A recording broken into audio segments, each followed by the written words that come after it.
Vamos agora à última questão da competência 4, que é a competência que estuda as estruturas produtivas e o impacto das tecnologias e, consequentemente, o impacto disso nas transformações territoriais no mundo do trabalho. E quando a gente fala em estrutura produtiva, no mundo moderno, ninguém pode esquecer da fábrica, da indústria, do artesanato até a indústria mais sofisticada que possa existir nesse atual período de revolução técnico, científica e informacional. Nós vemos na indústria um motor de gigantescas transformações no espaço. Ela urbanizou o mundo, ela trouxe problemas ambientais gravíssimos. A indústria mudou as relações de trabalho e, aliás, existiram várias revoluções industriais dentro da Revolução Industrial. Cada uma delas com novos aprimoramentos e avanços tecnológicos que mudaram, por sua vez, as formas desse capital se apropriar da natureza e de se apropriar do trabalho. Por isso que quando você olha a industrialização brasileira, que é a industrialização tardia, ela ocorre no mínimo 150 anos depois da industrialização dos países desenvolvidos do hemisfério norte, ela também provoca essas transformações aqui.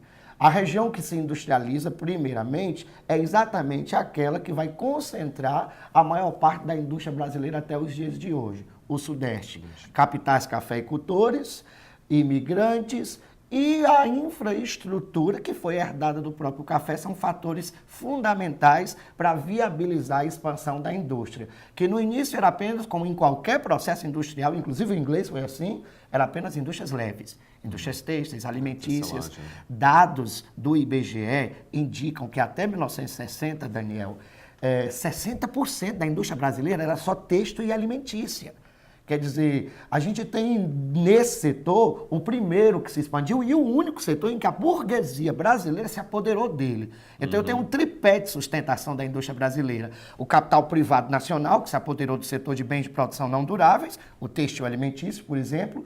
O capital estatal, que é, a partir da era Vargas, o que se apodera do setor de bens de base, do setor pesado da indústria brasileira, a transformação da infraestrutura industrial, e, finalmente, com o início da internacionalização da indústria brasileira, as multinacionais, o capital privado internacional. Esse tripé começa a ser quebrado a partir da globalização, porque, com o processo de globalização, a gente tem o avanço das políticas neoliberais, a privatização do setor estatal, que começa com a siderurgia, depois passa para o setor de transportes, depois passa para o setor de energia e finalmente chega no setor de telecomunicações. Quer dizer, quebrado aquele tripé, agora a gente tem basicamente um controle soberano do capital internacional e, diga-se de passagem, alguns analistas até falam que nós estamos vivendo um processo de desindustrialização no Brasil. O aumento da demanda por commodities, que é o que o Brasil melhor oferece ao comércio internacional, tem feito com que esse setor cresça mais em proporção do que o industrial, o que denota um processo de desindustrialização. O texto que aqui está, ele resume exatamente a história da indústria no Brasil, que se instala no Sudeste e o processo de concentração industrial agrava as disparidades regionais. Só para você ter ideia, o estado de São Paulo, onde você já morou lá, em 1970, tinha sozinho 58% da produção industrial brasileira. E o Sudeste, 81%. Aí o que foi que o Estado fez? O Estado começou a criar órgãos de desenvolvimento regional. Sudene, foi a primeira, em 1959. Sudan, Sudeco, Sudesul, a Suframa, que gerencia a Zona Franca de Manaus, a Codevasf, o BNDES, o BNB...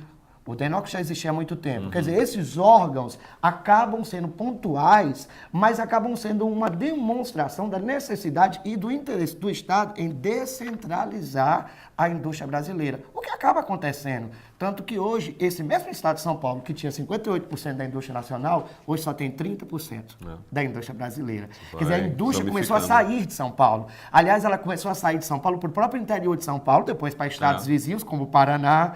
Aliás, o Paraná, o Rio Grande do Sul e Santa Catarina, conforme o geógrafo, o grande Milton Santos chamava, é junto com o Sudeste a chamada região concentradora. O Sul seria a região complementar. É exatamente disso que trata o texto. Nós vamos direto para os itens. Os itens dizem o seguinte, considerando o processo de industrialização ocorrido no país, E tomando como base o texto acima, é possível inferir que, letra A industrialização do Brasil não agravou as disparidades regionais e gerou a seguinte organização espacial.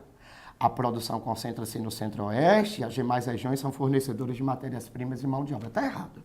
A produção se concentra nesse eixo sul-sudeste e isso agravou, sim, as disparidades regionais. B de bola. A industrialização no Brasil agravou as disparidades regionais, porém, não gerou uma organização espacial do tipo centro e periferia, pois quase todas as unidades federativas têm uma expressiva... Tá falso item, as unidades federativas brasileiras têm grandes discrepâncias. Se nós fizéssemos aqui um mapa de anamorfose mostrando o tamanho da indústria de cada, ou o tamanho do PIB de cada estado, seria muito parecido com as discrepâncias que existem entre o bloco do G7 e o restante do mundo. Por isso que eu posso dizer que o Brasil reproduz o modelo de centro e periferia que se vê no planeta.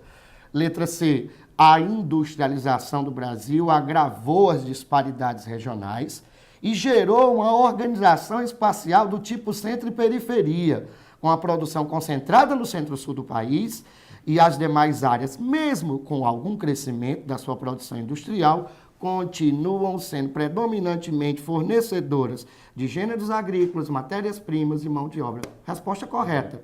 Vamos para encerrar ver os erros dos outros itens. A letra D está errada porque ela diz que a industrialização do Brasil agravou disparidades, até aí tudo bem, porém não gerou uma organização espacial do tipo centro e periferia. Gerou sim, item falso, pois quase todas as unidades têm uma produção expressiva. O item está falso, agora o item diz: a industrialização do Brasil agravou as disparidades regionais e gerou a seguinte organização espacial. A produção se concentra no centro-oeste, de novo o item falso. Então, resposta correta, letra C de casa. Bom, gente, mais um fascículo resolvido por mim, pelo Lupe, né? Foi um prazer estar com vocês aqui. A gente acabou dando mais um passo aí, tentando auxiliar com toda certeza do fundo do coração para colocar a maior quantidade de informações na sua cabecinha, e a única coisa que a gente pode desejar, né, Lupe? Que vocês tenham um sucesso maravilhoso e consigam essa aprovação brilhante no Enem. Não esqueça que nós já vimos, então, 2/3 das competências. São 6, vimos 4 competências. E seria muito bom que o aluno não esquecesse de que ele pode absorver conhecimento, desenvolver sua criticidade, procurando mídias corretas. Às vezes eu até acho que num momento como esse, de tanta mídia nos rodeando, o professor acaba sendo só um filtrador de mídia. Então busque bons sites, bons blogs, que ao longo desses programas nós também iremos dar algumas sugestões de dicas. Por exemplo, finalizando aqui algumas dicas, seria muito interessante pesquisar pela internet um site que gosto muito chamado clubemundo.com.br. É um site produzido por professores da USP, como Demetrio Magnoli, Nelson Bassic, José Oliveira Cintini, que tratam com textos curtos de temas relevantes da geopolítica internacional.